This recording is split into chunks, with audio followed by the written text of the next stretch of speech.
сегодняшний день самое приоритетное направление руководства республики – это привлечение инвестиций, поднятие экономики республики.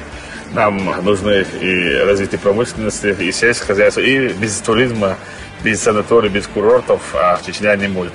Мы уже готовы открыть на 300 мест санатории соревноводские. И я думаю, что это хорошее подспорье. У нас есть очень красивые горы. Вот здесь места, где вот здесь снег, вот здесь осень, вот здесь лето.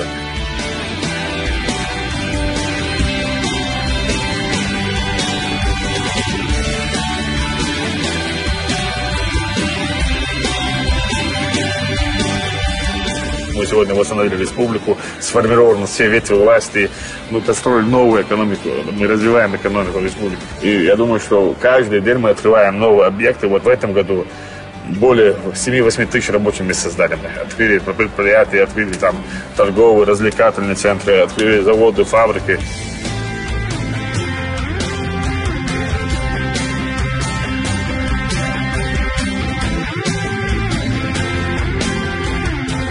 Мы строим спортивные объекты там в районах, центрах, городах. До 3-4 года мы открыли, по-моему, 10 хороших стадионов. Я думаю, что Республика Чеченская будет всем интересна. И к нам будет приезжать, и у нас будут проводить все международные форумы, экономические, культурные, спортивные. Это такой будет регион России, там самый приятный. Сейчас азан, надо нам послушать.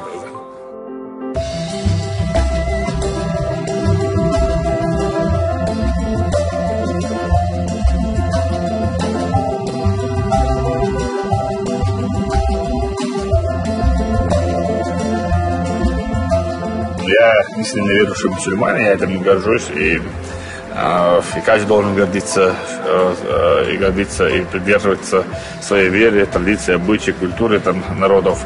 Мы в свое время потеряли все это и получили ваххабизм, терроризм, экстремизм. И сегодня мы не хотим, чтобы всякие течения разные, которые называют себя мусульманами, использовали наш народ и подрастающее поколение.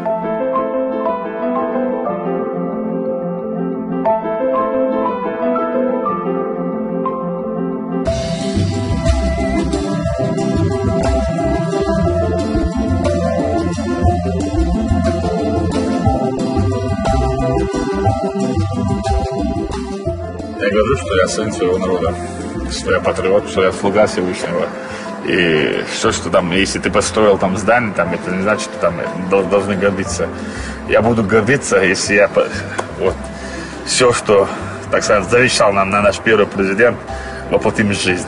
Это благополучие населения.